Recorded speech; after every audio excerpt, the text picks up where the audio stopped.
What's going on, Space Monkeys? Welcome to Political Fight Club. I'm Robert Durden. Today I'm talking about Derek Chauvin's trial again. It's not really his trial so much as what's going on with George Floyd. The city of Minneapolis has settled with George Floyd's family for $27 million. It's the biggest settlement in history for something like this.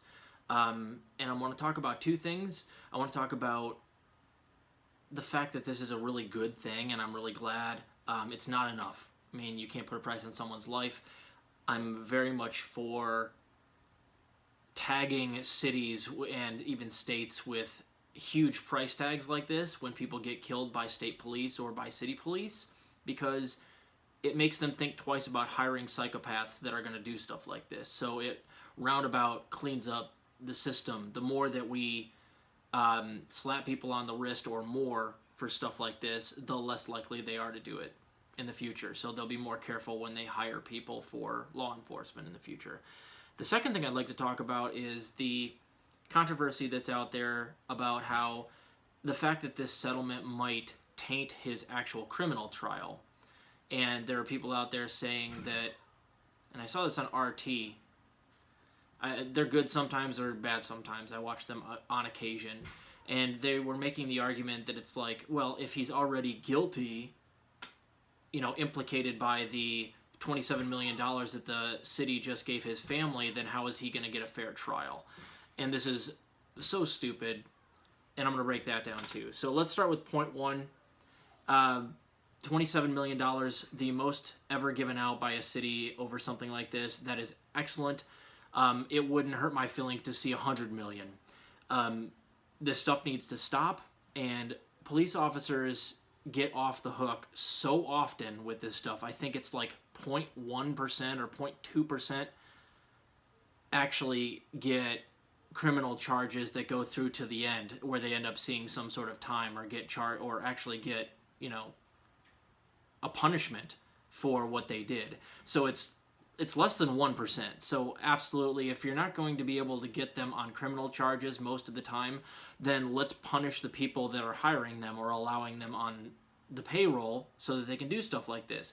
So if you're not going to put them in jail, if you're not going to put them in prison, if you're not going to do anything for the people that are committing murder, if you're going to protect these police officers, then the least we can do is charge these cities enormous amounts of money when they allow something to happen like this. Like the Minneapolis Police Department has done this before. They're notoriously, brutal towards minorities.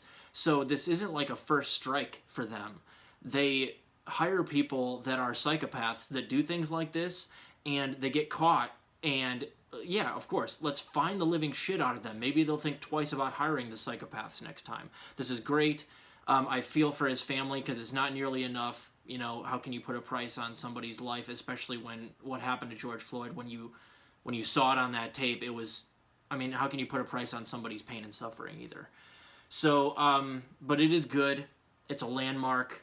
Next time, let's make it 30. Let's make it 40. Let's make it so obscenely expensive to allow sociopaths on your police force that you finally start actually weeding them out.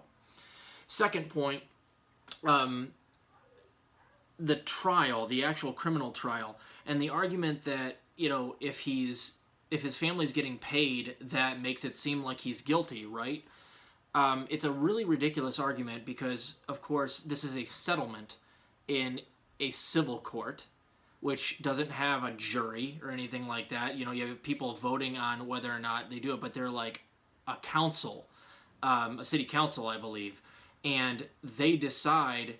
I'm sure they met in the middle. I'm sure that they didn't just go, oh, well, we're going to just say, yeah, George Floyd died because of Derek Chauvin. Derek Chauvin is our employee, so therefore we think that's worth $27 million, and the family goes, okay, that's probably what we can do.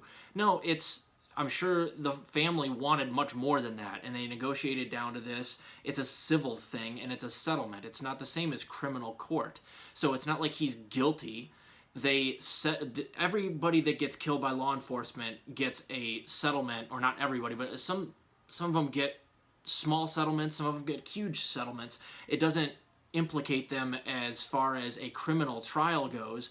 And that's the reason you have a jury of your peers and you have the criminal trial, and also why you have multiple charges, because we have to decide, as objectively as we can, what exactly Derek Chauvin is guilty of. That's what the trial's for. So it's separate. And of course, if you pick the jurors correctly, where they're not supposed to have outside influence, then they won't ever know about this story or the settlement that George Floyd's family got. So it shouldn't influence them at all. So it's a stupid argument. Of course, that's why we've got the second and third-degree murder and the manslaughter charges on there, is we have to decide exactly what Derek Chauvin did and what he's guilty of, and he'll, do time if we get him on the right things. Now, I'm not,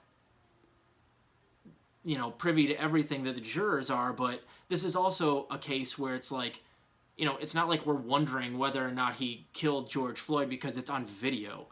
The whole interaction is documented well, and you can go look at it for yourself. So it's not like we have to, bust out a CSI team to decide whether or not Derek Chauvin is a murderer or not. We have to decide what constitutes second versus third degree versus manslaughter. That's what the trial is for. Or he doesn't get any of them. And why the trial is important is because it's really deciding whether or not we're going to hold police officers to the same standard we hold anyone else to. If anyone else does what Derek Chauvin did, they get probably second degree murder. No doubt about it in my mind. And in fact, I'm sure they'll pull precedence, and the people going after Chauvin, the prosecutors, will probably make that point, that if it were anybody else, they'd be getting second degree, no questions asked. It's on video. But because he's a police officer, we're asking ourselves, well, are we just going to give him a little bit of leeway because he happens to be wearing, a badge? So that's why this case is so important. It's stupid to act like, George Floyd's family getting a settlement is going to influence the jury or influence the trial. No, if it's run correctly and they choose a jury right, no, it won't influence them at all. So stupid. Let's hope that he does get the full extent of the law. We all saw the video. In my opinion, if any of the rest of us had done what Derek Chauvin did, we would be going to prison for a very long time. But, like I said, the conviction rate is extremely low against police. Hence why this is an extremely important outcome. So let's pay attention to it, guys. I will do one more show later tonight, and keep fighting the good fight out there. We'll see ya.